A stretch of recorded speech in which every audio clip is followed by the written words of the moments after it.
A Polícia Civil de Ribeirão Preto vem investigando a atuação de quadrilhas especializadas em roubos milionários, incluindo o arrastão, aquele prédio de luxo na rua Campos Sales, e o roubo de joias em uma residência na Ribeirânia.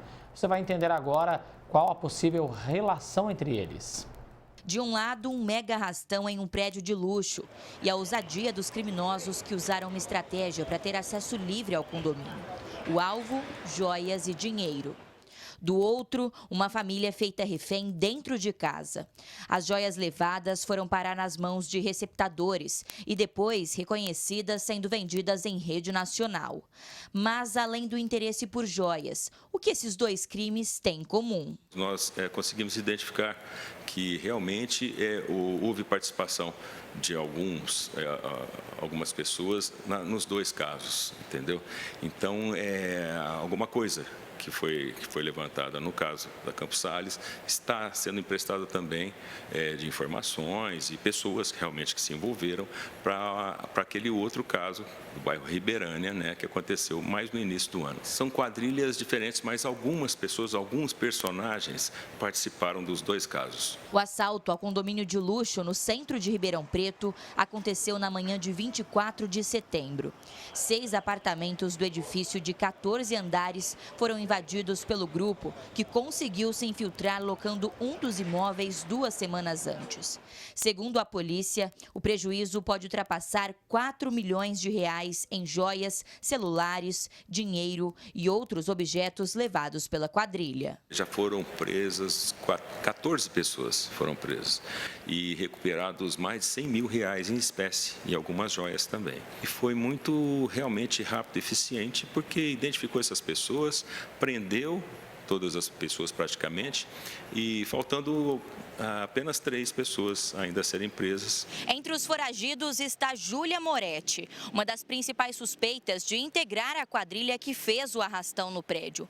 De acordo com as investigações, foi ela quem deu os 12 mil reais de caução para alugar o apartamento que serviu como base aos criminosos. Ela muda muito, ela viaja muito, usa muito nome falso em cada lugar que ela vai. Então, para ela é fácil se esconder dessa forma, porque pelo que nós temos até agora de notícia, é que ela não procurou a família, não tem falado com os familiares e trouxe até a mãe dela até aqui, chegou até aqui a delegacia recentemente, preocupada, né, o fato da filha não dar notícia, tal, a mãe estava muito preocupada, procurando saber se a polícia sabia de alguma coisa que ela talvez não soubesse, mas não é o caso. O que começou como um roubo violento em uma casa de Ribeirão Preto acabou revelando um esquema interestadual de receptação de joias ligado a um programa de TV. A reviravolta veio quando as próprias vítimas reconheceram ao vivo suas joias sendo vendidas no ar. O crime, registrado em maio, teve como alvo um casal de idosos, o filho e uma funcionária. Os assaltantes sabiam o que queriam: joias exclusivas e 8 relógios de luxo. Ao todo, cerca de 300 peças foram levadas. Apareceram fatos novos, tá? Pessoas novas foram identificadas e estão sendo investigadas. E o trabalho da polícia é apresentar as provas, né? Provas que a respeito do crime à justiça, para que sejam condenadas no futuro.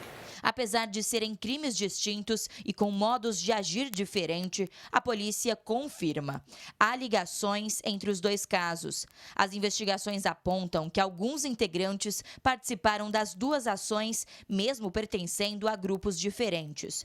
As apurações seguem em andamento e qualquer informação da população pode ser decisiva para fechar o inquérito. Seria importante que a população participasse e qualquer informação para nós é checada e ela é levada a sério. Então, é importante a divulgação para que, de alguma forma, venha uma resposta. Mariana Robert para o Jornal da Clube.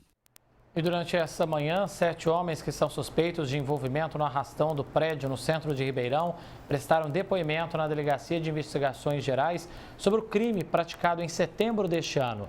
Segundo a DIG, dos 7, 4 participaram diretamente no roubo, 2 foram receptadores e 1 teria ajudado na fuga emprestando um veículo. Dr. Jean Alves, advogado criminalista, participa com a gente a partir de agora. Seguimos então falando sobre esse assunto aqui no nosso jornal.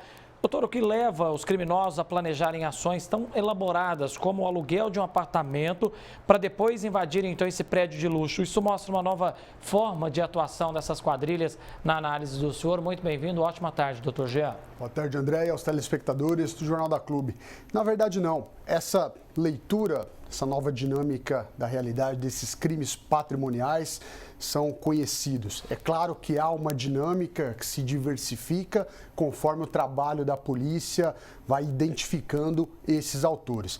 É importante que a população compreenda que nós estamos, sempre quando há uma forma estável e permanente de articulação e execução desses crimes, nós não estamos mais falando de uma simples associação criminosa, que popularmente é conhecido como crime de quadrilha ou bando, como antigamente previa a lei, mas sim de uma verdadeira organização criminosa, muitas vezes vinculada somente ao crime organizado, com siglas específicas, mas sempre que há uma estrutura organizada, com financiadores, com executores e com pessoas responsáveis por um momento posterior pela dissimulação dos proveitos do crime, ou seja ele joias, dinheiro ou outras mercadorias, veja que essa integração com divisão de tarefas, isso demonstra uma organização criminosa, que é um crime específico previsto na legislação brasileira com uma pena autônoma de 3 a 8 anos. Ou seja, independente de efetivamente concluírem e conseguirem realizar esses crimes objetivos, que geralmente são crimes patrimoniais,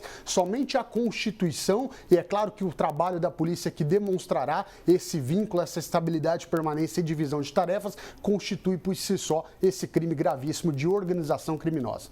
Doutor, esses casos revelam falhas nos sistemas de segurança privados, ou seja, desse condomínio, dessa casa, ou também uma consequência das quadrilhas que estão se especializando mais, doutor? A resposta é positiva para ambas as perguntas. Isto é claro que conforme os criminosos eles vão identificando esses novos formatos de prevenção situacional, seja câmeras de segurança, seja a tecnologia empregada muitas vezes em edifícios, eles vão trabalhando novas formas de superar esses sistemas. Então é sempre uma busca pelo um equilíbrio e daí a importância, a utilização da tecnologia, do trabalho de inteligência e da articulação, o que a criminologia chamará de integração entre tanto o controle social informal, ou seja, as associações de bairro estejam unidas para que possivelmente façam uma escalada nesse monitoramento eletrônico, não só dependendo